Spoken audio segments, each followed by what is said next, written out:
Algo del espacio exterior es una narración de ciencia ficción escrita por el autor estadounidense Donald Wandra, 1908 a 1987, inicialmente publicada en la edición de diciembre de 1930 de la revista Weird Tales.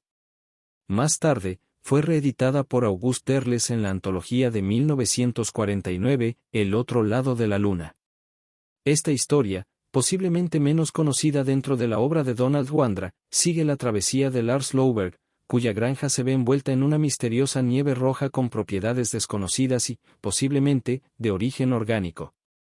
La narrativa comienza en un tono de terror, con influencias del horror cósmico reminiscentes de los mitos de Cthulhu de H.P. Lovecraft. Sin embargo, a medida que avanza, se transforma en una historia de ciencia ficción que intenta explicar los fenómenos aparentemente inexplicables del principio. La segunda parte de la historia se centra en responder las incógnitas planteadas en la primera parte. La nieve roja resulta ser el residuo de una nave alienígena vaporizada por entidades gaseosas de Saturno durante una batalla. La esposa de Lars, Helga, quien desaparece misteriosamente hacia el cielo, es explicada como un efecto de los rayos empleados en la batalla. Finalmente, el testimonio de un piloto abducido, Larry Greene, revela una guerra entre las entidades de Saturno y seres invasores de otra galaxia. A pesar de su intento de explicación, la historia pierde algo de su misterio inicial y la explicación de los sucesos carece de lógica en algunos aspectos. Además, Wandra tiende a imitar el estilo verboso de Lovecraft, lo que puede dificultar la comprensión del texto. En conclusión, Algo del espacio exterior nos lleva a la encrucijada entre el horror y la ciencia ficción desde la perspectiva de 1930. Aunque la narrativa tiene sus puntos fuertes, como descripciones vívidas e ideas imaginativas, también presenta debilidades en su ejecución y explicación de los sucesos. En sí mismos los hechos tuvieron todo el horror de una pesadilla, pero una pesadilla se puede explicar para que deje de oprimir la mente. Los incidentes en Norton, en el oeste de Minnesota, fueron diferentes, y es posible que nunca se expliquen por completo. No son tanto las cosas que sabemos las que nos aterrorizan como las cosas que no sabemos, las cosas que rompen todas las leyes y reglas conocidas, las cosas que nos sobrevienen sin darnos cuenta y rompen el agradable sueño de nuestro pequeño mundo. Lo ocurrido en Norton fue de tal naturaleza tan espantosa e increíble que ninguno de los involucrados podrá olvidarlo jamás. Todo lo que pueda tener alguna relación con una explicación se incluye en la siguiente narración para que la verdad no se pase por alto por omisión. Puede ser que algunos hechos aún no hayan salido a la luz, y quizás se hayan incluido algunos detalles que realmente no pertenecen al asunto. Los incidentes en sí pueden no estar en el orden correcto. Si alguien posee más información, la narración será corregida con gusto, ya que cualquier cosa que pueda ayudar será bien recibida por los científicos y el público por igual. Caminamos en la oscuridad con fantasmas y espectros que no conocemos, y nuestro pequeño mundo se sumerge ciegamente en abismos hacia una meta de la que no tenemos concepción. Ese pensamiento es un golpe a nuestras creencias y comprensión. Solíamos contentarnos pensando que sabíamos todo sobre nuestro mundo, al menos, pero ahora es diferente, y nos preguntamos si realmente sabemos algo, o si puede haber seguridad y paz en cualquier parte del amplio universo. Los fenómenos que nos interesan aquí comenzaron con la desaparición de las estrellas, un acertijo astronómico que fue estudiado inicialmente por 3 observadores, el profesor Grill de Harvard, su asistente, el señor Thorndike, y un astrónomo aficionado en California, el señor Nelson.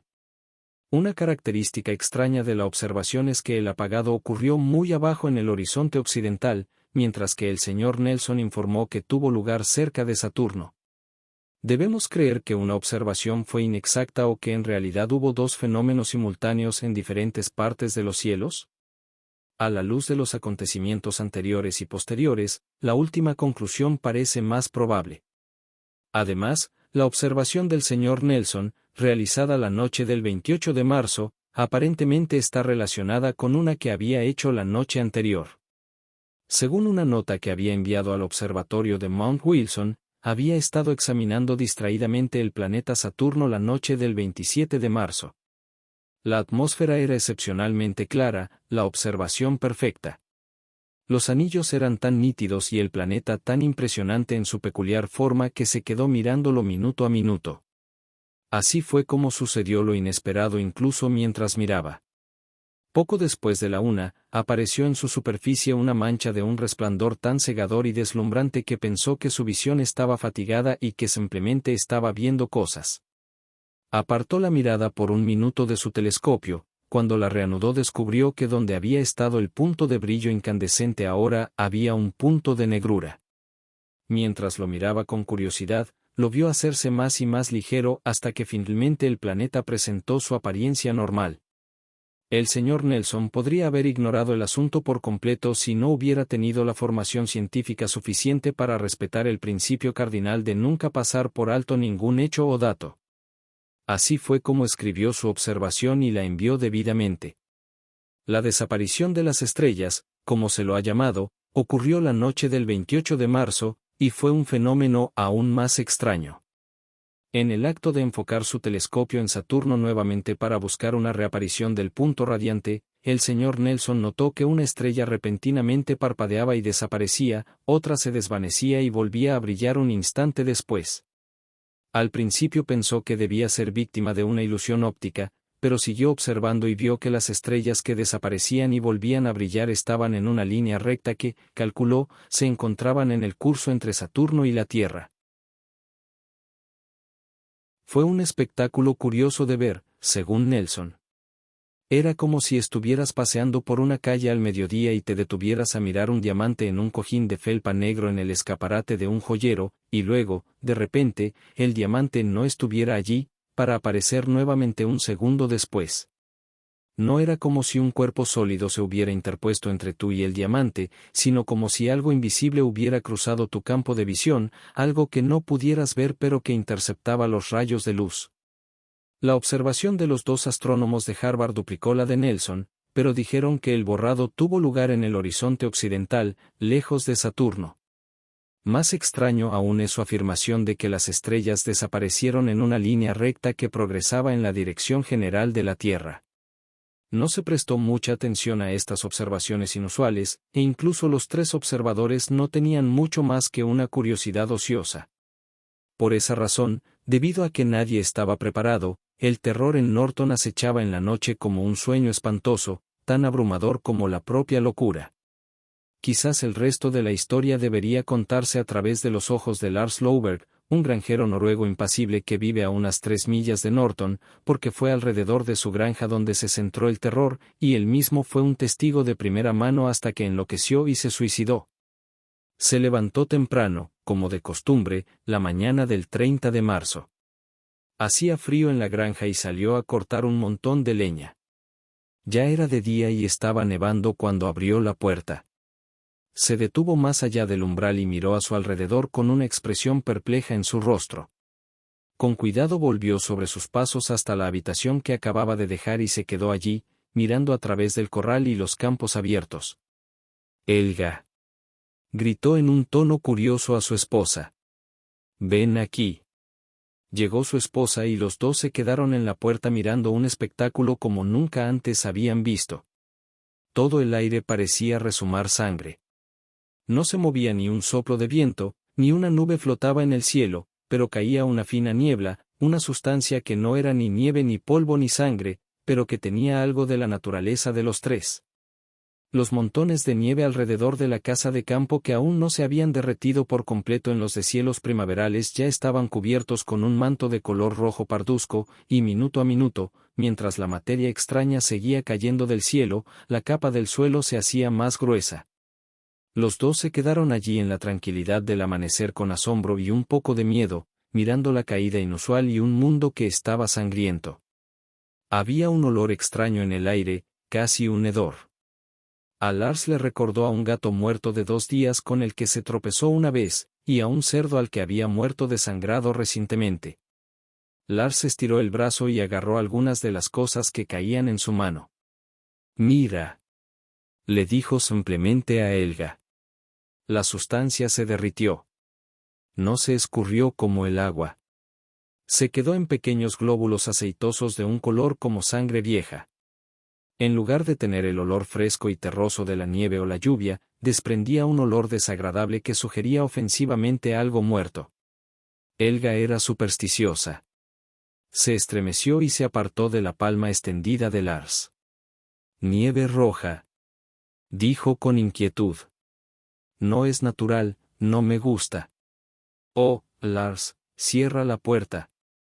Lars se quedó pensativo. «Sí, nieve roja.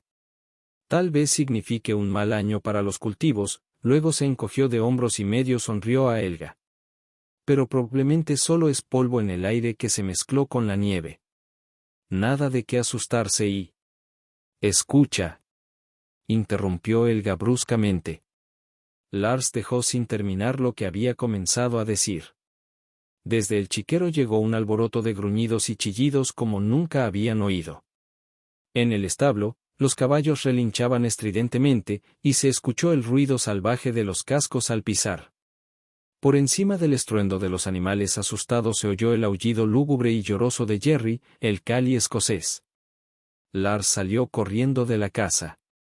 «Quédate aquí», gritó en respuesta cuando Helga comenzó a seguirlo. «Veré qué está ocurriendo». La nieve roja seguía cayendo. Lars corrió primero al granero, pero no había huellas de ningún intruso en la nieve recién caída, ni pudo encontrar ninguna evidencia de que un hombre o una bestia hubiera estado merodeando por la posilga. Lars corrió al establo, abrió las puertas e hizo todo lo posible por silenciar a los caballos. Algo los había asustado mucho, pero tenía poco tiempo para especular sobre qué era. Por primera vez en su vida, los animales apenas prestaron atención a sus esfuerzos por calmarlos, y Lars se volvió más perplejo y desconcertado a cada momento. Luego oyó a Jerry aullar más cerca, el golpeteo de pies corriendo cruzó el patio y el perro saltó por la puerta abierta, sacudiéndose y dando tumbos a sus pies. «Tranquilo, Jerry», canturreó Lars, inclinándose para acariciar al perro. Se dio cuenta de que los animales tenían miedo de la extraña nieve.